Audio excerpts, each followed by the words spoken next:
হে তরুণ যুবকেরা, এটা আজকের যুগে বিজ্ঞানীরা যখন বলছেন, বিজ্ঞানীর আবিষ্কার যত বাড়ছে আল্লাহর কোরআন তত মিলে যাচ্ছে। ভালো করে জিজ্ঞাসা করুন, এই হাফেজ সাহেব, আলেম, মাওলানা যারা আছেন জিজ্ঞাসা করবেন, এই যে আজকের যুগে বিজ্ঞানীরা যেটা বলল 1450 বছর আগে আল্লাহর কোরআন সেটা বলে দিল। সূরার নাম সূরা রহমান। সূরা আর রহমান খুলে দেখুন, আমার আল্লাহ বললেন আশ-শামসু ওয়াল কামারু বিহুসবান, সূর্য এবং চন্দ্র যে যার নিজের নিজের কক্ষপথে ঘুরে বেড়ায়। বিশ্বনবীর সম্পর্কে হাদিসটা বলা হয়েছে, এটাও হারাম করা হয়েছে মাটিকে, আর এখানে হারাম করা হলো রক্ত। ইন্নাল্লাহা হারামা আন তাকুলা আজসাদাল আম্বিয়া। ভাইরা আমার, তরুণ যুবকেরা, এখানে নবীদের জিসিমকে খাওয়া মাটির জন্য হারাম করা হয়েছে। আমি সে প্রসঙ্গে পরে আসছি। হে তরুণ যুবকেরা, কোরআন মাজিদে আমার আল্লাহ তিনটে জিনিসকে খাওয়া হারাম, তিনটে জিনিস মানুষের জন্য খাওয়া হারাম করলেন। পদ্দামা, একটা হলো ভাই আমার প্রবাহিত রক্ত, আর একটা হলো ওয়ালাহামাল খিনজির, শুকরের গোশত। ভাইরা আমার, তরুণ যুবকেরা আমার, মুরব্বিয়ানেরা আমার, ইন্নাল্লাহা হারামা আলাল ইন্নাল্লাহা হারামা, ভাই আমার নিশ্চয় আমার আল্লাহ হারাম করে দিলেন। এ জওয়ান যুবকেরা, এ আমার মুরব্বিয়ানেরা, তিনটে জিনিস আমার আল্লাহ হারাম করলেন। তার মধ্যে একটা হলো প্রবাহিত রক্ত, একটা হলো চতুষ্পদ জন্তু খাওয়া আমার আল্লাহ মানুষের জন্য হারাম করলেন, আর একটা হলেন ওয়ালাহামাল খিনজির, শুকরের গোশত খাওয়া আমার আল্লাহ হারাম করলেন। প্রথমটা যদি ধরেন, চতুষ্পদ জন্তু, মরা চতুষ্পদ জন্তু খাওয়া, মৃত চতুষ্পদ জন্তু খাওয়া, মৃত পশু খাওয়া আল্লাহ মানুষের জন্য হারাম করলেন। স্বাস্থ্য বিশেষজ্ঞরা বলছেন, মৃত পশু ভাই আমার চতুষ্পদ জন্তু যখন মারা যায়, তার সারা শরীরের মধ্যে ব্লাড জমে যায়, ব্লাডটা আর বেরোতে পারে না, ব্লাডটা জমে যায়, আর ব্লাডের মধ্যে থাকে জীবাণু। এই ব্লাড জমা ব্লাডওয়ালা যদি রক্ত লেগে থাকা অবস্থায় ওই গোশত যদি কেউ ভক্ষণ করে, তার শরীরে অসুখ হতে পারে, রোগ হতে পারে। এটা হলো এক নাম্বার। 1450 বছর আগে আমার আল্লাহ যেটা বললেন, আজকের বিজ্ঞানীরা, স্বাস্থ্য বিশেষজ্ঞরা মেনে নিল। 2 নাম্বার হলো ভাই আমার প্রবাহিত রক্ত, ওয়াদ্দামা, প্রবাহিত রক্ত। এই প্রবাহিত রক্ত খাওয়া আমার আল্লাহ হারাম করলেন। আজকের স্বাস্থ্য বিশেষজ্ঞরা বলছেন, রক্তের মধ্যে ভাইরাস থাকতে পারে, জীবাণু থাকতে পারে। প্রবাহিত রক্ত যদি কেউ খায়, তার শরীরে জীবাণু প্রবেশ করে, এটা খাওয়া উচিত নয়। আল্লাহর কোরআন যেটা বলা হলো, আজকের স্বাস্থ্য বিশেষজ্ঞরা মেনে নিলেন। 3 নাম্বার হলো ওয়ালাহামাল খিনজির, শুকরের গোশত খাওয়া আমার আল্লাহ হারাম করে দিলেন। এ তরুণ যুবকেরা, স্বাস্থ্য বিশেষজ্ঞরা বলছেন, শুকরের গোশতে ফ্যাটের পরিমাণ সবচেয়ে বেশি, চর্বির পরিমাণ সবচেয়ে বেশি।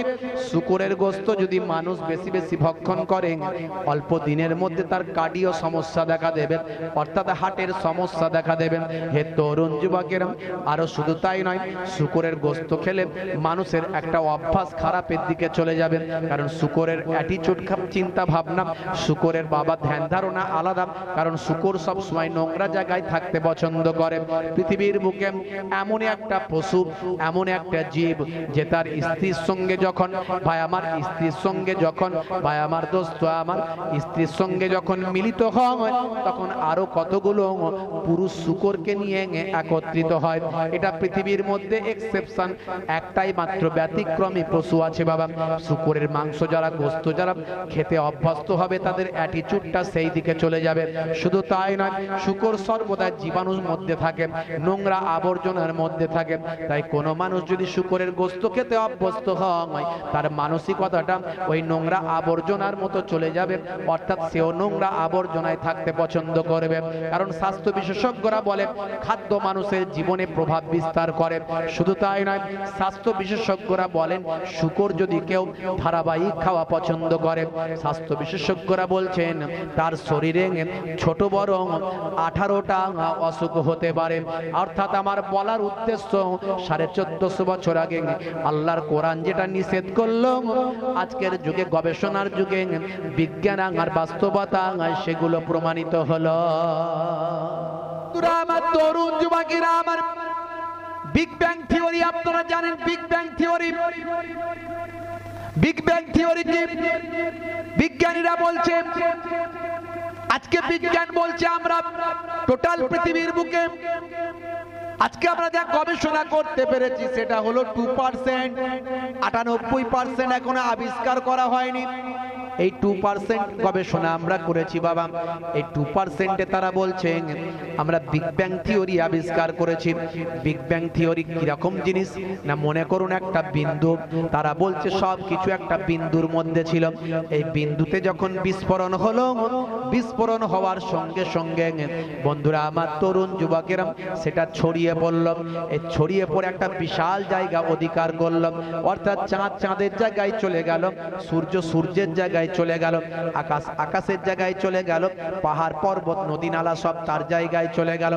আবার একটা সময় এমন আসবে ইলাস্টিকের মতো, রাবারের মতো, রাবারটা টানলে বেড়ে যায়, ছেড়ে দিলে একত্রিত হয়ে যায়।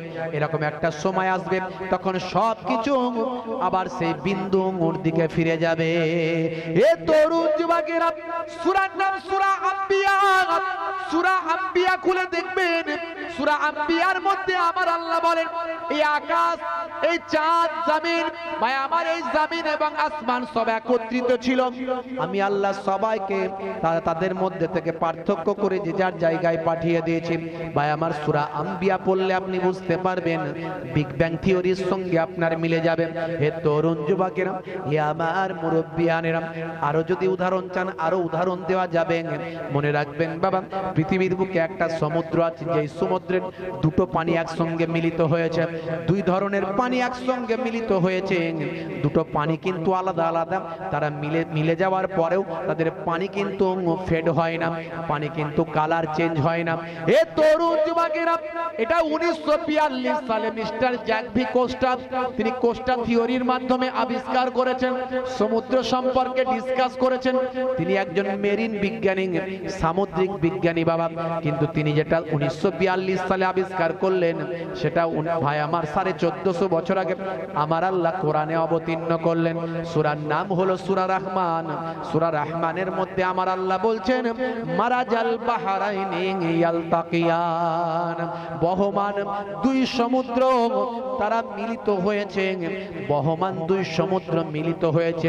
বাহরাইনে হলো দ্বিবচন, দুটো সমুদ্র। আমার আল্লাহ 1450 বছর আগে আল্লাহর কোরআনে বলছেন, 1942 সালে যেটা গবেষণা হচ্ছে সেটা 1450 বছর আগে আল্লাহর কোরআনে বলছেন দুই সমুদ্র তারা মিলিত হয়েছে, একত্রিত হয়েছে। বাইনাহুমা, তাদের দুটোর মাঝখানে, বারজাখুল লা ইয়াবগিয়ান, তাদের দুটোর মাঝখানে আমি আল্লাহ একটা আবরণ দিয়েছি, যার দ্বারাই তারা মিলেমিশে একাকার হতে পারে না। বলার উদ্দেশ্য হলো, আমার আল্লাহ আছেন, আল্লাহ ছিলেন, আল্লাহর কোরআন সত্য, আল্লাহর নিদর্শন সত্য।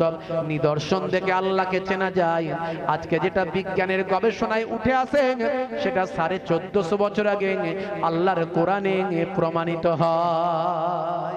এ তরুণ যুবকেরা, তিনি একজন মহিলা, তিনি আমেরিকান টিকটকার। ফিলিস্তিনের নিউজ করতে করতে করতে করতে তিনি ফিলিস্তিনবাসীদের সম্পর্কে যখন জানতে পারলেন, ফিলিস্তিনবাসীদের জিজ্ঞাসা করা হচ্ছে, আচ্ছা বলুন তো দেখি, এত মানুষ মারা যাচ্ছে, আপনারা কি ভাবছেন? সেই সময় ফিলিস্তিনের মুসলমানেরা বলেছিল, আমার আল্লাহ যাতে রাজি, ফিলিস্তিনের মুসলমানেরা তাতে রাজি। আমরা আল্লাহর উপর ভরসা রেখেছি, আমাদের আল্লাহ হলেন এক। আমার আল্লাহ যেটা ইচ্ছা সেটা ভালো মনে করেন, আল্লাহ যেটা ভাগ্যে ভালো রেখেছেন সেটাই হয়। ওয়াল কদরি খাইরিহি ওয়া শাররিহি মিনাল্লাহি তাআলা, ভাগ্যে ভালো মন্দ যেটা হয় আল্লাহর পক্ষ থেকে হয়। এটা আমাদের ঈমান কথা, ঠিক না ভুল? এই কথাটাই ঠিক ফিলিস্তিনবাসীদের মুখ থেকে উচ্চারণ হচ্ছে। এ তরুণ যুবকেরা, মিস্টার ম্যাডাম মেগান রাইট, আমেরিকার বিখ্যাত টিকটকার, তিনি অবাক হয়ে গেলেন। এ ফিলিস্তিনবাসীরা বলে কি এদের 25,000 লোক মারা গেছে, তারপরেও এরা আল্লাহর উপর ভরসা ত্যাগ করেনি। এরা বলে আল্লাহ যাতে রাজি আমরা তাতে রাজি। এদের ইমানের তেজ কোথা থেকে পেল? এত ইমানি শক্তি কোথা থেকে পেল? ভাই আমার, দোস্ত আমার, এ তরুণ যুবকেরা, মেগান রাইস তিনি গবেষণা শুরু করলেন। মেগান রাইস তাদের যখন ভিডিওগুলো মানুষের কাছে পৌঁছাতেন, তিনি যখন বিবৃতি দিতেন, মিলিয়ন মিলিয়ন ভিউ হতো। মানুষ প্রশ্ন করলেন, ম্যাডাম মেগান রাইস, আপনি ফিলিস্তিনি মুসলমানদের নিয়ে এত কথা বলছেন, মুসলমানদের সিম্প্যাথি দেখিয়ে এত কথা বলছেন, আপনি কি কোরআন পড়েছেন? আপনি কি নবীর জীবনী পড়েছেন? ম্যাডাম মেগান রাইস তিনি মুসলমানদের কোরআন নিয়ে গবেষণা করলেন। ফিলিস্তিনবাসীদের ইমানের শক্তিটা আল্লাহর কোরআনে পেলেন। হে তরুণ যুবকেরা, ম্যাডাম মেগান রাইস আর থাকতে পারলেন না, কালেমা পড়ে ঈমান কবুল করে সারা পৃথিবীর মানুষকে জানিয়ে দিলেন, আমি ফিলিস্তিনবাসীদের ঈমানের শক্তি দেখে আমি মেগান মুসলমান হলাম। জোরে হবে না? জোরে হবে না? ফিলিস্তিনবাসীরা তারা ঈমানের শক্তি দেখাচ্ছে, আর আমরা তাদের জন্য একটু দোয়াও ঠিক মতো করছি কিনা জানি না, নামাজের পাটিতে দোয়া করছি কিনা জানি না।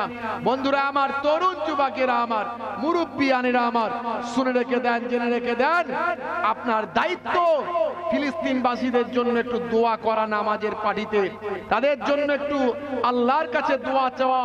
শুধু তাই নয়, যতটা পারবেন, যতটা পারবো আমরা ইসরায়েলি পণ্যগুলোকে বয়কট করার চেষ্টা করব। আজকে ফিলিস্তিনবাসীরা কি বলছে আমি আমার কবিতায় তুলে ধরেছি। मैं तो फिलिस्तीन को तुम मुझको बचा लो ना,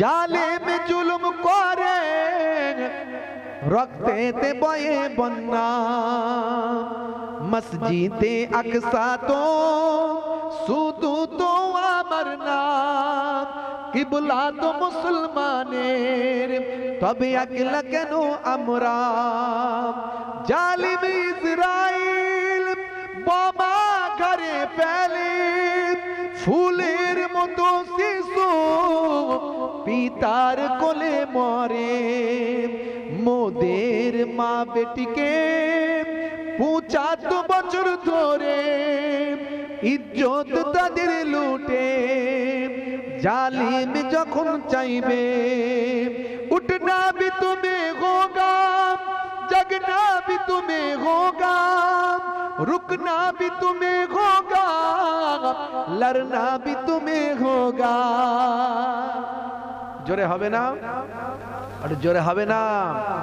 1948 সালটার আগেতে ইসরায়েল নামে কোন দেশ ছিল না মানচিত্রে, জার্মানি নাৎসিদের কাছে ইহুদিরা মার খেয়ে আসে সরল ফিলিস্তিনে, मस्जिदे अक्सा को, मस्जिदे अक्सा को कब्जा भी होगी ने क्या, मस्जिदे अक्सा को कब्जा भी होगी ने क्या, फिलिस्तीनी को कब्जा भी होगी ने क्या, मैं ये तो फिलिस्तीन को तुम मुझको बचा लो ना, जालिम जुल्म करे रखते थे बये बन्ना, उठना भी तुम्हें होगा, जगना भी तुम्हें होगा, रुकना भी तुम्हें होगा, लड़ना भी तुम्हें होगा। जोरे হবে না? जोरे হবে না? বন্ধুরা আমার, আজকে তারা লড়াই করছে কিসের জন্য? দেশকে স্বাধীন করার জন্য, আর 2 নাম্বার হচ্ছে তাদের মসজিদের জন্য। তারা মসজিদের জন্য, বাইতুল মুকাদ্দাসের জন্য লড়াই করছে। আর আমাদের মসজিদ আছে, তারপরে আমরা নামাজে যাই না। কথা ঠিক না ভুল? মুসলমানের ছেলেগুলোর দিকে তাকিয়ে দেখুন, হাই রে হাই, রাগ করবেন না বাপ, মুসলমানের ছেলে বলছে হয়েছি বাপের বেটা, মরবো একদিন, ভয় কিরে, চল এগিয়ে চল, দেখা যাবে। 35 কেজি ওজন, তিরিং তিরিং করে লাপাচ্ছে, বলছে দে ডান্ডা করে দেব ঠান্ডা। আমি বলি গায়ে গোস নাই, গোবরে চর্বি, ঠেলে দিলে উল্টে পড়ে যাবে। নাম রেখেছে হিম্মত আলী, বুঝতে পারছো? চোখে দেখতে পায়নি, নাম রেখে দিয়েছে নজর আলী। গায়ের পাশে দাঁড়ানো যায় না, এত দুর্গন্ধ, নাম রেখেছে আতর Ali. Tight fitting jeans, tight fitting গেঞ্জি, জিন্সের প্যান্ট 3 জায়গায় ছেঁড়া, গেঞ্জির বুকে জুতোর ছাপ। কি রে ভাই, এত থাকতে জুতোর ছাপ নিয়ে ঘুরছো কেন? বলে হুজুর এটাই চলছে। তার মানে কি নাম তোমার? বলছে হুতো। মুসলমানের ছেলে নাম রেখেছে হুতো, গেঞ্জির বুকে লাগিয়েছে জুতো। ফারিস্তা বলবে আই মারবো তোকে গুতো। মুসলমানের ছেলে, হাই রে হাই। আজকালকার পোলা দেখো সঠিক পথে চলে না, পিতামাতা গুরুজনের কথা তারা শোনে না। চুলগুলো ছোট ছোট, প্যান্ট শার্ট আটো সাটো, সুজোরা পায়ে দিয়ে, পেছনে ব্যাগ নিয়ে, লাল লাল জুতো পায়ে, চোখে কালো চশমা, 2 চোখ মেলে খোঁজে বেদের মেয়ে জোসনা। গায়ে হাতে ট্যাটু আঁকা, হেঁটে চলে আঁকা বাঁকা, কাছে গেলে দেখা যায় সুস্থ ছেলে না। তিরঙ্গার দুর্গন্ধে টেকা যায় না, তিরঙ্গার দুর্গন্ধে টেকা যায় না। মুসলমানের ছেলে যেখানে বসবে সেখানটা চষে দিয়ে বেরিয়ে যাবে, পুচ পুচ পুচ পুচ। কি রে ভাই, জিভ ঠোঁট দাঁত চেনা যায় না।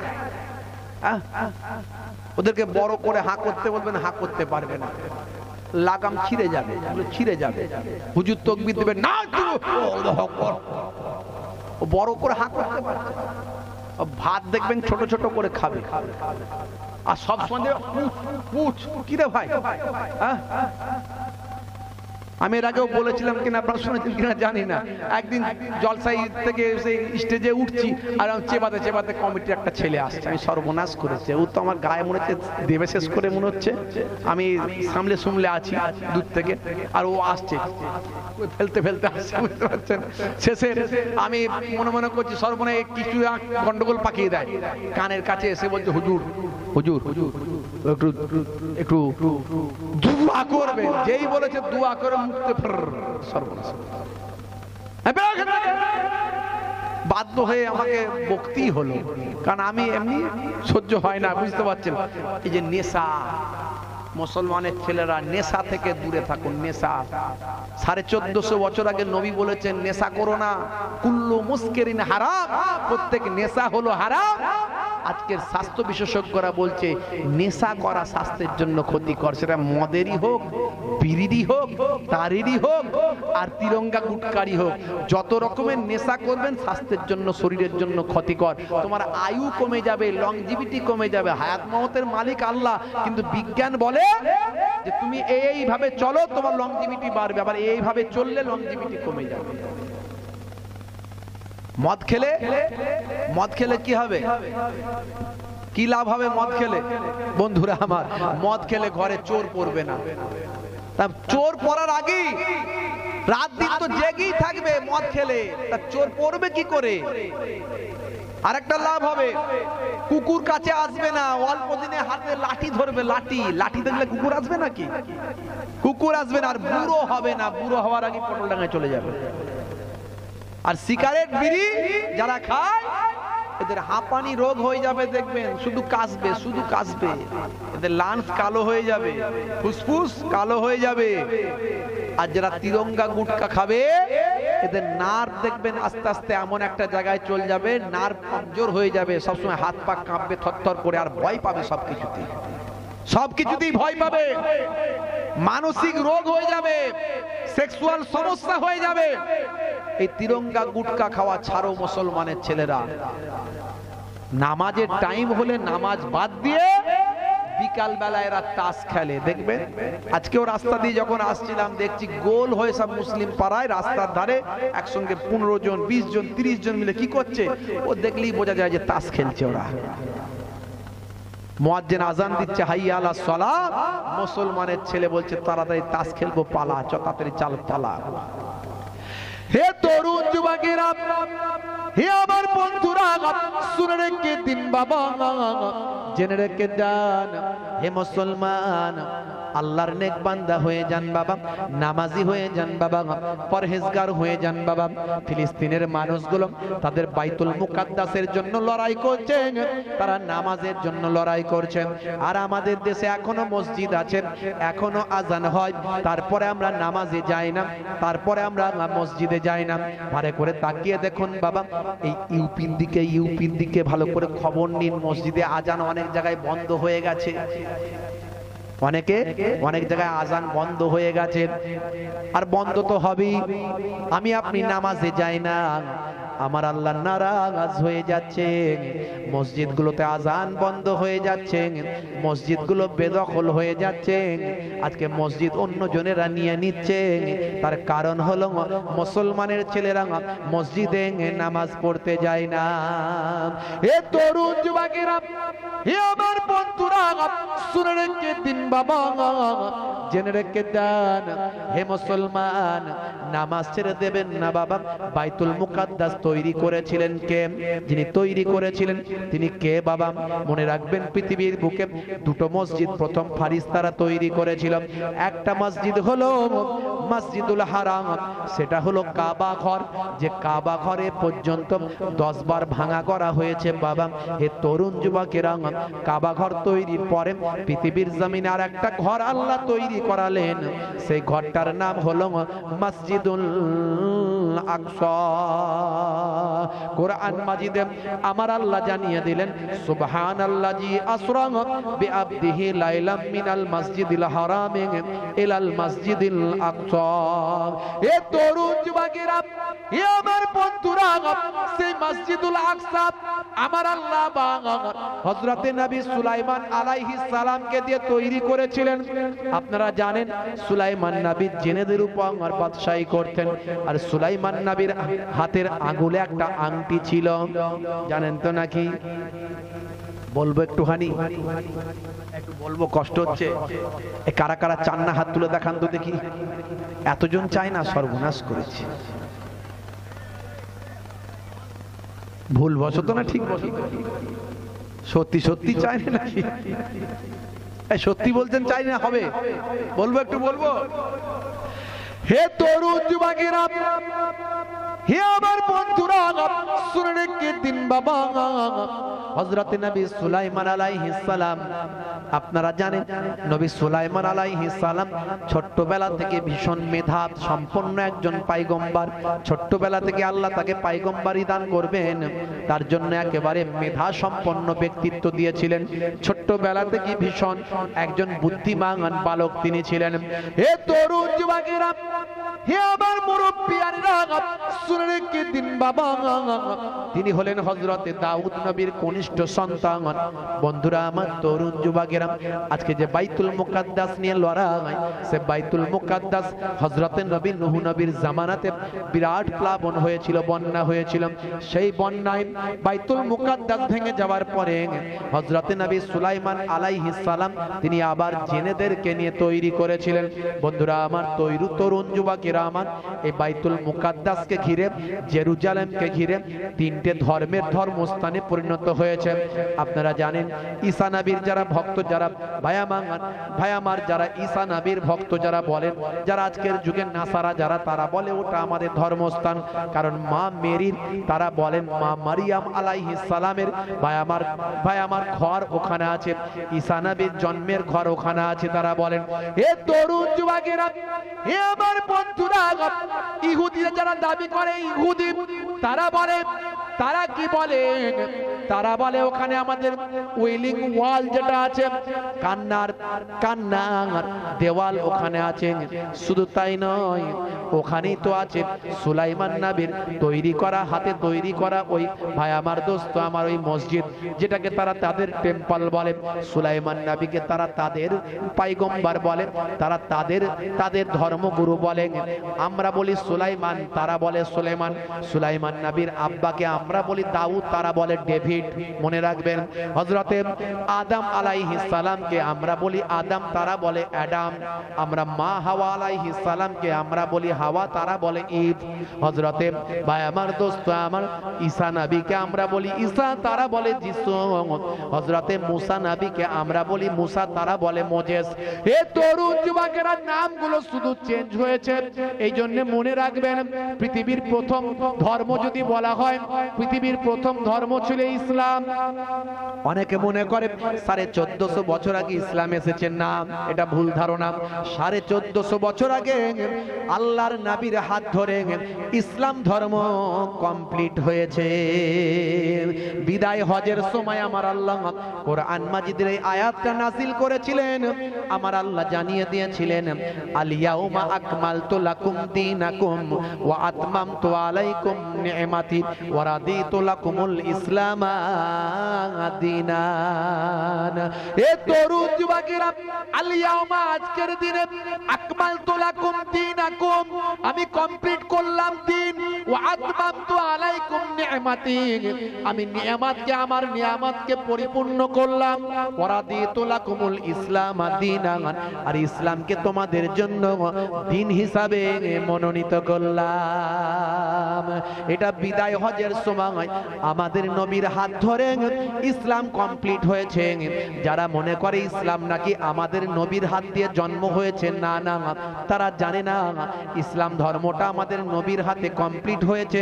কিন্তু ইসলাম এসেছে, ইসলাম ধর্ম এসেছে বাবা আদম আলাইহিস সালাম থেকে। তাই নাসারা আর ইহুদি ধর্ম এসেছিল কোথা থেকে জানেন? কোথা থেকে এসেছিল? ইহুদি আর নাসারা ধর্ম। আমি ছোট্ট করে বলে দিই, বেশি লম্বা করব না, বলতে গেলে অনেক সময় লেগে যাবে। আমি আগেই বলেছি 1000 বছরের ভাই আমার ইতিহাস স্টাডি করেছি আলহামদুলিল্লাহ। আমি অনেক সময় আপনাদের মাঝখানে এই বিষয়গুলো নিয়ে আলোচনা করতে পারি, কিন্তু করব না। মনে রাখবেন বনি ইসরাইল যুগের একজন ভাই আমার, বনি ইসরাইল যার নাম অনুসারে ইসরাইল হয়েছে, যার নাম ছিল ইসরাইল, ভাই আমার দোস্ত আমার, তার বংশধরদের বলা হয় বনি ইসরাইল। অর্থাৎ তিনি কে? ভাইরা আমার তরুণ যুবকেরা, হযরত ইউসুফ নবীর আব্বাজানের নাম একটা নাম হলো ইয়াকুব, আর একটা নাম হলো ইসরাইল। মনে রাখবেন এই ইসরাইল থেকে যার আসল নাম হলো ইয়াকুব, তার বংশধরদেরকে বনি ইসরাইল বলা হয়। এরা আজকে ইসরাইল নাম নিচ্ছে, ইসরাইল। মনে রাখবেন ইসরাইল, কোরআন মাজিদে ইসরাইল এসেছে, ইসরাইল, হ্যাঁ, আর এরা নাম নিয়েছে ইসরাইল, মানে একটু চেঞ্জ। ওই যে বললাম না, ঈসা নবীকে ওরা বলে কি বলে? ঈসা নবীকে ওরা বলে যিশু, আর মুসা নবীকে ওরা বলে মোজেস। হে তরুণ যুবকেরা, হে আমার বন্ধুরা, অর্থাৎ হযরত ইয়াকুব নবীর আগে যে সমস্ত পয়গম্বরেরা এসেছিলেন, হযরত নবী ইব্রাহিম নবী, তার পূর্বে ভাই আমার দোস্ত আমার একটার পর একটা যত নবীরা এসেছিলেন, শীষ নবী থেকে শুরু করে নূহ নবী থেকে শুরু করে সমস্ত নবীরা ছিল মুসলমান। বন্ধুরা আমার তরুণ যুবকেরা, কেউ কেউ বলে অনেক নবীরা নাকি ইহুদি ছিল, না না, মনে রাখবেন ভাই আমার দোস্ত আমার, ইয়াকুব নবীর একটা স্ত্রীর থেকে দুটো সন্তান, একজন হলেন হযরত ইউসুফ নবী, আর তার ছোট ভাই বনিয়ামিন। এটা একটা মায়ের সন্তান দুটো, আর একটা মায়ের সন্তান হলো ইয়াকুব নবীর, আর একটা স্ত্রীর সন্তান হলো 10টা। এই 10 জনের প্রথম বড় সন্তানের নাম হলো ইয়াহুদা। এই ইয়াহুদা ছিল মারাত্মক ভয়ঙ্কর। সে আল্লাহকে মানে না ঠিক মতো, নবীকে মানে না ঠিক মতো, তিনি তার আব্বাকেও মানে না। ছোট্টবেলায় তার ভাই হযরত ইউসুফ নবীকে কুয়ায় ফেলেছিল, আপনারা জানেন।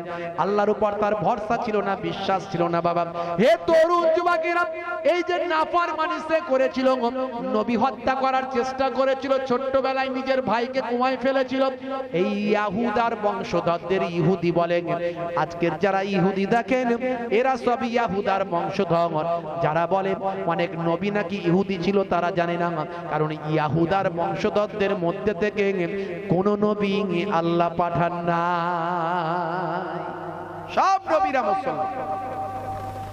বন্ধুরা আমার তরুণ যুবকেরা আমার, তাহলে হযরত সুলাইমান আলাইহিস সালাম তিনি বাইতুল মুকাদ্দাস তৈরি করেছিলেন কাদের নিয়ে? জেনেদেরকে নিয়ে তৈরি করেছিলেন। সংক্ষেপে বলবো, লম্বা চওড়া নয়। হযরত নবী সুলাইমান আলাইহিস সালামকে আমার আল্লাহ বললেন, হে নবী সুলাইমান, দুটো জিনিসের মধ্যে আমি তোমাকে একটা দেব, কোনটা নেবে তুমি বলো? তোমাকে দুটো জিনিসের মধ্যে একটা দেয়া হবে। হযরত নবী সুলাইমান আলাইহিস সালাম বললেন, আয় আমার মাবুদ আল্লাহ, আপনি যেটা দেবেন আমি সেটা নেব। বলুন আপনি কি দিতে চান, আমি সেটা নেব।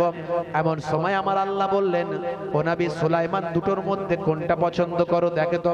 এমন সময় আমার আল্লাহর পক্ষ থেকে বলা হলো, ও নবী সুলাইমান, শুনে রেখে দাও, আমি তোমাকে রাজ্য দেব, আমি তোমাকে বাদশাহী দেব, অথবা অথবা তোমাকে আমি আল্লাহ ইলম দেব।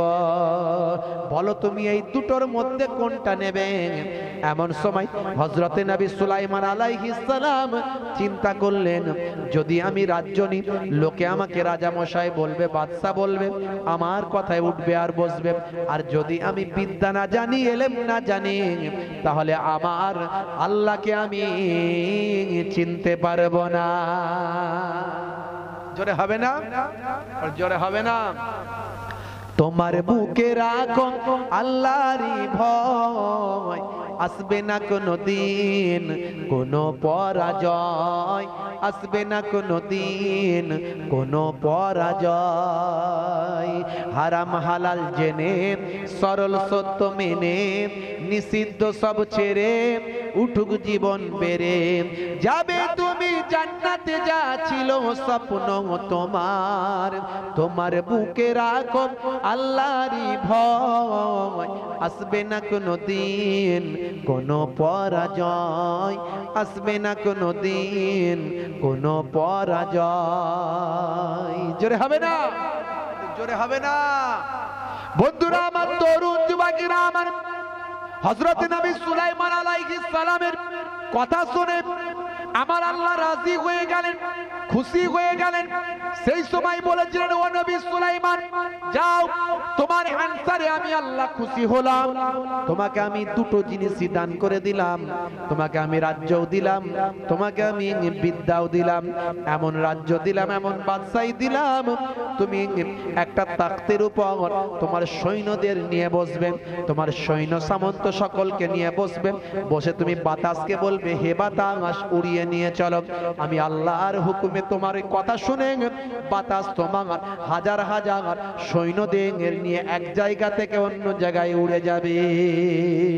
আর তোমার আমি এমন ইলম দিলাম, এমন বিদ্যা দিলাম, তোমাকে আমি আল্লাহ এমন জ্ঞান দিলাম, এমন তোমাকে ইলম দিলাম, তুমি সব ভাষা বুঝতে পারবে, পশু পাখিদের ভাষা বুঝতে পারবে, সমস্ত জিন জিন্নাত মানুষের ভাষা বুঝতে পারবে, এমনকি ছোট্ট প্রাণী, ছোট্ট জীব, পিপিলিকার ভাষা পর্যন্ত আমি আল্লাহ তোমাকে বোঝার ক্ষমতা দিলাম। এ তরুণ যুবকেরা, কোরআন মাজিদে একটা সূরা আছে, সূরাটার নাম হলো সূরা নামাল। আপনারা অনেকেই পড়েছেন সূরা নামাল। নামাল, নামাল কথার অর্থ হলো পিপিলিকা। এই সূরাতে আমার আল্লাহ, ভাই আমার, দোস্ত আমার, পিপিলিকার সরদার কি বলছেন? হযরতে সুলাইমান নবীকে আল্লাহ বুঝিয়ে দিয়েছেন। সুলাইমান নবী তার তাখতে 12,000 সৈন্য নিয়ে যখন উড়ে আসছেন, এমন সময় পিপিলিকার সরদার তার সৈন্য, তার সঙ্গী সাথীদের বলছে, ইয়া আইয়ুহান নাম উদখুলু মাসাকিনাকুম লা ইয়াহতিমান্নাকুম সুলাইমান ওয়া জুনুদুহুম। হে দুনিয়ার মানুষ, শুনে রেখে দেন, সুলাইমান নবী যখন উড়ে উড়ে যাচ্ছেন, এমন সময় পিপিলিকার সরদার তার সৈন্যদের বলছে, হে আমার সৈন্যরা, তাড়াতাড়ি তোমাদের বাসায় প্রবেশ করো, সুলাইমান নবী এবং তার সৈন্যরা এখনই অবতরণ করছেন। এ তরুণ যুবকেরা, এই আওয়াজটা আমার আল্লাহ শুনিয়ে দিলেন সুলাইমান নবীকে।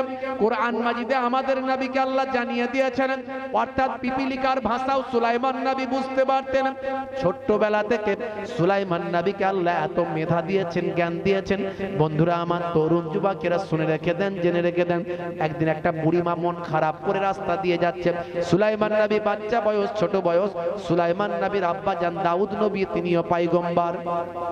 প্রত্যেকটা নবীদেরকে আল্লাহ একটা দুটো তিনটে মুজিজা, মিরাকেল, অলৌকিক শক্তি বুঝতে পারছেন?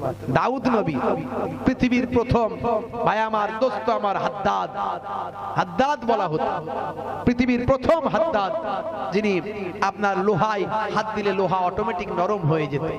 বন্ধুরা আমার, তরুণ যুবকেরা আমার, হুজুরের গলার এলহান এত মধুর আল্লাহ দিয়েছিলেন, যখন তেলাওয়াত করতেন দরিয়ার, ভাই আমার, মাছগুলো পর্যন্ত তেলাওয়াত শোনার জন্য, জাব্বুর শরীফ শোনার জন্য চলে আসতেন। দাউদ নবীকে আল্লাহ এত ক্ষমতা দিয়েছিলেন, এত বড় একটা, ভাই আমার, এত বড় সম্মানের পয়গম্বরী দিয়েছিলেন, সম্মানের ক্ষমতা দিয়েছিলেন। তো সুলাইমান নবীর আব্বা জান তিনিও বাদশা, তিনিও বাদশা, আর তার ছেলে সুলাইমান নবী তো বিশাল বড় বাদশা, সবচেয়ে বড় বাদশাহী তিনি পেয়েছিলেন। বন্ধুরা আমার, তরুণ যুবকেরা, সুলাইমান নবী বাচ্চা বয়স, ছোট বয়স, এমন সময় দেখতে পাওয়া যাচ্ছে, বন্ধুরা আমার, বুড়ি মা কাঁদতে কাঁদতে যায়। বুড়ি মাকে জিজ্ঞাসা করেন, মা কাঁদো কেন? বুড়ি মা সেই সময় বলেছিলেন, বাবা, ছেলে কি বলবো বাবা সুলাইমান, আমার মাথায় ছিল আটা, আমার বাড়িতে মেহমান এসেছিল, আমি মেহমানকে খাবার কিছু না পেয়ে আমি আমার নিজের ভাগের দুটো রুটি খাইয়েছিলাম। তারপরও মেহমানকে জিজ্ঞাসা করেছিলাম, মেহমান তুমি আর কি খেতে চাও?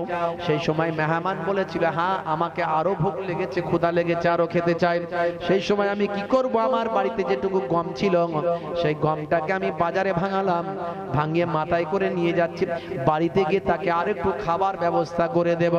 এমন সময় একটা ঝোড়ো হাওয়া কোথা থেকে এলো, মাথা থেকে হাওয়াগুলো এসে আমার মাথা থেকে আটাটা উড়িয়ে নিয়ে চলে গেল। এই দুঃখে আমি কাঁদছি, আমার মেহমানকে খাওয়ানো হবে না। এ তরুণ যুবকেরা, হে আমার বন্ধুরা, বাচ্চা বয়স নবী সুলাইমান সেই সময় বললেন, চিন্তা করো না মা, তুমি কি জানো না আমার আব্বাজান একজন পয়গম্বর, আবার আমার আব্বাজান একজন বাদশা। তুমি আমার আব্বাজানের কাছে যাও, আব্বাজানের কাছে গিয়ে বলবে, আব্বাজানের কাছে গিয়ে বলবে, এই বাতাস কোথায় আমার আটা উড়িয়ে নিয়ে গেছে, তার ফাইসালা চাই, তার ফাইসালা আপনাকে করতে হবে। এমন কথা শোনেন সুলাইমান নবীর আব্বাজানের কাছে ওই বুড়িমা চলে গেল। সেই সময় বুড়িমার কথাবার্তা শুনে সুলাইমান নবীর আব্বাজান হযরতে দাউদ আলাইহিস সালাম বললেন, মা বুড়িমা, এই হাওয়া বাতাসের কি আবার ফাইসালা করব? এটা কি সম্ভব? এই কে আছিস রে? বাইতুল মাল থেকে এক বস্তা আটা বুড়িমার বাড়িতে দিয়ে এসো। বুড়িমা খুশি, এক গামলা আটা উড়ে গেছে, এক বস্তা আটা পেয়েছি, খুশি হবে না? হবে না, বিশাল খুশি। চলে যাচ্ছে ছোট সুলাইমান নবী, আবার দেখা মা বুড়িমা, ফাইসালা হলো? এই বাতাসের কোনো বিচার টিচার কিছু হলো? বলে, আপনার আব্বা বললেন এক বস্তা আটা দিয়ে দিতে, আমার আটা পেয়ে গেছে, আমার কোনো অসুবিধা নেই, ও বিচারা কিছু দরকার নাই। বুড়িমা, দাঁড়া, কি তুমি এসব লোক বলো দেখিনি? আরে যাও, আমার আব্বা সাধারণ কোনো লোক ভাবছো নাকি? একদিকে পয়গম্বর বা একদিকে বাদশা, বাতাসের বিচার করো। হতে পারে তোমার এক বস্তা আটা দিয়ে তুমি খুশি হয়ে গেলে, তোমার ওই এক গামলা আটার এত মূল্য, হতে পারে তুমি এর থেকে অনেক বেশি আটা পাবে, তুমি নেবে না? এ বেশি পেলে নেবে না? বলে, নিশ্চয়ই নেব, যাও বিচার চাও। বলে, বাতাসের বিচার কোথায়? ধরো না, ভালো করে দেখবে আর অনেক কিছু পাবে, ধরো। এমন সময় গিয়ে সুলাইমান নবীর আব্বার কাছে, দাউদ নবীর কাছে গিয়ে বুড়িমা বলছেন, হুজুর, এই আটা আমার লাগবে না, এই এক বস্তা আমি আটা নেবো না, আমার বাতাসের বিচার করতে হবে। কেন আমার মাথার আটা উড়িয়ে নিয়ে গেল? এই বিচার আপনি করেন, আপনি তো পয়গম্বর, আপনি তো বাদশা, বিচার করেন। বলে, কে বুদ্ধি দিল? এই বুদ্ধিটা দিয়েছে কে? বলে, একটা ছোট মোটো বাচ্চার নাম সুলাইমান। ও বুঝেছি, সুলাইমান বলেছে, তাকে ডাকো তো আমার কাছে। ডাকা হলো, সুলাইমান নবী গেলেন। এই সুলাইমান, তুমি কি সব বোঝাচ্ছ বুড়িমাকে, কি সব বুদ্ধি দিচ্ছ? হ্যাঁ, শুধু শুধু ঝামেলায় ফেলছো আমাকে। আব্বাজান, বিয়াদবি নেবেন না, আপনি তো পয়গম্বর, আপনি তো বাদশা, আপনি বাতাসকে ডাকুন, আপনি বিচার করুন। সর্বনাশ করেছে, কি বলো দেখিনি। আল্লাহকে বলো, আল্লাহ গো, এটা কি, একটু বলুন, ব্যাপারটা খুলে বলুন, আমার ছেলে ধরেছে এরকম করে, একটু ব্যাপারটা খুলে বলুন। আল্লাহর পক্ষ থেকে ওহী আসছে তৎকালীন যুগে, ভাই আমার, কেতাবের মধ্যে দেখা যায় আল্লাহর পক্ষ থেকে বলা হচ্ছে, ও নবী দাউদ, শুনে রেখে দাও, ওই বাতাস বুড়িমার আটাকে কোথায় উড়িয়ে নিয়ে গেছে জানো? বলে, আল্লাহ আপনি বলে দিন, তাহলে সবাই জানতে পেরে যাবে, বুড়িমাও জানতে পারবে। হে তরুণ যুবকেরা, হে আমার বন্ধুরা, শুনে রেখে দিন বাবা, জেনে রেখে দেন। এমন সময় দেখতে পাওয়া যায়, সেই সময় আল্লাহর পক্ষ থেকে জানিয়ে দেওয়া হলো, ও নবী দাউদ শুনে রেখে দাও, দরিয়ার উপর দিয়ে একটা বড় বোট আসছিল, জাহাজ আসছিল, সেই জাহাজের তলাটা একটু ফুটো হয়ে গেছে, ছিদ্র হয়ে গিয়ে পানি ঢুকতে লাগলো। ওই জাহাজে কয়েকশো আল্লাহর ইমানদার বান্দা ব্যবসা করে ফিরে আসছিল। তারা ইমানদার আমার দরবারে আরজু করলো, আল্লাহ গো, আজকে যদি তুমি আমাদের জানমাল বাঁচিয়ে দাও, আজকে যদি আমরা বেঁচে বাড়ি ফিরতে পারি, আজকে যদি আমাদের ডোবা থেকে সমুদ্রের মৃত্যু থেকে আমাদের বাঁচিয়ে দাও, তাহলে আমাদের এই সমুদ্রের যা সম্পদ আছে আমাদের জাহাজে সবটাই নবী দাউদের দরবারে গিয়ে আমরা দান করে দেব। হে তরুণ যুবকেরা, হে আমার বন্ধুরা, হযরত নবী দাউদ আলাইহিস সালাম জানতে পারলেন যখন নবী সুলাইমান আলাইহিস সালাম বাচ্চা বয়স, সেই সময় বলে আব্বা যান, তাহলে তো মিটে গেল ঝামেলা, তাহলে ওই যে কয়েকশো মানুষ যারা এত সম্পদ জাহাজে করে নিয়ে আসছে সব তো আপনার দরবারে নিয়ে এসে হাজির করে দেবেন। আচ্ছা বলুন তো, যার আটার কারণে আজকে জাহাজটাকে আল্লাহ বাঁচিয়ে দিলেন, সে কি মাত্র এক বস্তা আটা নিয়ে বাড়ি যাবে? বলেন না না, দাঁড়াও দাঁড়াও দাঁড়াও, যত সম্পদ আসবে তার একটা বড় অংশ ওই বুড়ি মাকে দান করে দেব। নবী সুলাইমান আলাইহিস সালাম বললেন, বুড়ি মা, দেখলে তো বিচার হলো, তুমি এক বস্তায় খুশি হয়েছিলে, আমার আল্লাহ তোমার তাকদিরে অনেক সম্পদ লিখে রেখেছেন। এ তরুণ যুবকেরা, হে আমার বন্ধুরা, সেই সুলাইমান নবীকে আল্লাহ একটা আংটি দিয়েছিলেন। এই আংটিটা দুনিয়ার আংটি নয়, এই আংটিটা হলো জান্নাতের আংটি। কিসের আংটি? জান্নাত থেকে আসা আংটি। এই জান্নাত থেকে আসা কয়েকটা জিনিস দুনিয়াতে এখনো আছে, আছে জানেন? একটা জিনিস আপনারা সবসময় দেখতে পাবেন, সেটা কি বলেন তো? জান্নাতের জিনিস। কি সেটা? যেটা বলেন খেজুর। জান্নাত আপনারা জানেন না খেজুর কেউ নিয়ে এসেছিল? মহাসাব আছে কিন্তু সব জানেন না খেজুর কেউ নিয়ে এসেছিল? আমার জানা নেই। এই সর্বনাশ করেছে। আপনি কোথায় পেলেন ভাই?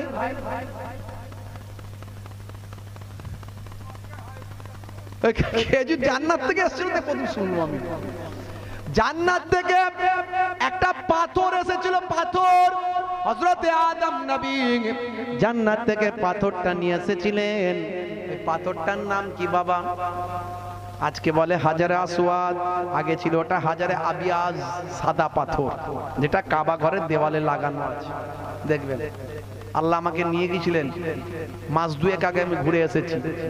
প্রথমবারে আল্লাহ যখন নিয়ে গিয়েছিলেন, হাত দিতে পেরেছিলাম, চান্স পেয়েছিলাম হাত দেওয়ার, মুখ দেওয়ার চান্স পাইনি শত চেষ্টা করে। আল্লাহ এবারে হয়তো কবুল করেছেন, মুখ দেওয়ার চান্স পেয়েছি। খুব কম আমাদের ভারত বাংলাদেশ পাকিস্তানের হাজি সাহেবরা মুখ দেওয়ার চান্স খুব কম পান, কারণ বুড়ো বয়সে যায় তো।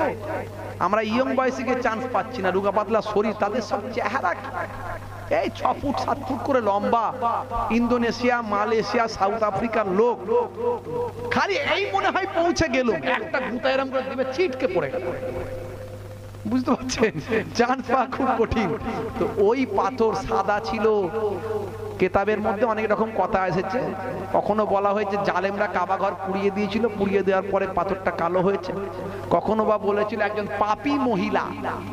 পাপী মহিলা ওই পাথরে হাত দিয়েছিল, তার জন্য পাথরটা কালো হয়ে গেছিল। কখনো আবার বলা হয়েছে, আরব মুফাসসিরিনরা বলেছেন যে ভাই আমার, মানুষের গোনা টানতে টানতে জান্নাতি পাথরটা কালো হয়ে গেছে। জোরে বলুন সুবহানাল্লাহ। ভাইরা আমার, আর একটা হলো তাবুতে সাকিনা, একটা সিন্ধুক আছে, যে সিন্ধুক আজকে খুঁজে বেড়াচ্ছে ইসরায়েলিরা। এই ইহুদিরা সিন্ধুকটা খুঁজছে। মনে করবেন না যে এরা ফিলিস্তিনটাকে কেন দখল করতে চাইছে। এতটা দখল করে নিয়েছে আর কিছুটা বাকি আছে, শুধু ফিলিস্তিনিদের মেরে ফেলা এটা ওদের উদ্দেশ্য নয়। ওই তাবুতে সাকিনা, যে তাবুতে সাকিনা তাফসীরের মধ্যে পাবেন, কোরআনে এসেছে তাবুতে সাকিনা, যেটা হলো একটা ছোট্ট সিন্ধুক, যে সিন্ধুকের মধ্যে সমস্ত নবীদের নিশানা আছে। ওই সিন্ধুক যার কাছে থাকবে, পৃথিবীর কোন শক্তি তাদের পরাজিত করতে পারবে না। জোরে হবে না? আজকে তারা তাবুতে সাকিনা খোঁজার চেষ্টা করছে। তাদের বিশ্বাস যে তাবুতে সাকিনা ফিলিস্তিনের জমিনে আছে, তাই তারা একটু একটু করে ধ্বংস করছে। অত বোমা ফেলে ফিলিস্তিনের ঘর বাড়িগুলোকে ধুলোর সঙ্গে মিশিয়ে দিচ্ছে। তার কারণ ওরা জানে যে এটাকে ধুলোর সঙ্গে মিশিয়ে দিলে, ফিলিস্তিন দখল করলে আমরা মাটি খুঁড়ে খুঁড়ে দেখবো যে তাবুতে সাকিনা পাই কিনা। যা নবীর হাদিসে বলা হয়েছে সব মিলছে। আমি আজকে বেশি কথা বলতে যাব না। ভাইরা আমার, তরুণ যুবকেরা আমার, সময় খুব কম। নবী সুলাইমান আলাইহিস সালামকে আল্লাহ রাব্বুল আলামিন একটা আংটি দিয়েছিলেন। এই যে আংটিটা আমি পরে আছি, অনেক ছেলেরা দেখবেন হাতে সোনার আংটি পরে, আছে না নাই? মুসলমানের ছেলে সোনার আংটি পরে, দেখবেন রূপোর আংটি পরে। সোনা রূপা সব পরা হারাম। পুরুষদের জন্য সোনা রূপা পরা আল্লাহ হারাম করে দিয়েছেন। মুসলমানের ছেলেরা হাতে পড়ছে বালা, কানে লাগাচ্ছে দুল, মাথার পেছনে লম্বা ছুচালো চুল, পায়ে কালো কার, বলছে দেখছিস আমার কত বার, 1 2 3 4 টাকার জন্য হব চোর। পুলিশ সর্বনাশ। রাগ করবেন না বাপ, মুসলমানের ছেলে হাই রে হাই। আজকে সোনার আংটি, সোনার বালা, ভাই আমার গলায় সোনার চেন পরে ঘুরে বেড়ায়। কত ছেলের যে আমি এসব খুলিয়েছি কোনো ঠিক নাই, কত ছেলের খুলিয়েছি। বন্ধুরা আমার, সোনা পরা আল্লাহ হারাম করেছেন। রাসূলের হাদিস থেকে প্রমাণ পাওয়া যায়, হাদিসের অধ্যায় আছে। বন্ধুরা আমার, তরুণ যুবকেরা আমার, আজকে সোনা রূপা, এই যে আমার হাতে রূপা যেটা আছে দেখছেন, এটা 4 আনা। 4 আনা পারমিশন দেয়া হয়েছে, 4 আনা। 4 আনার বেশি নাই। এই পাথরটার জন্য আমি পড়ি, এই পাথরটা মদিনা শরীফের একটা স্পেশাল পাথর। এই পাথরটা আমার দয়ার নবী পড়তেন।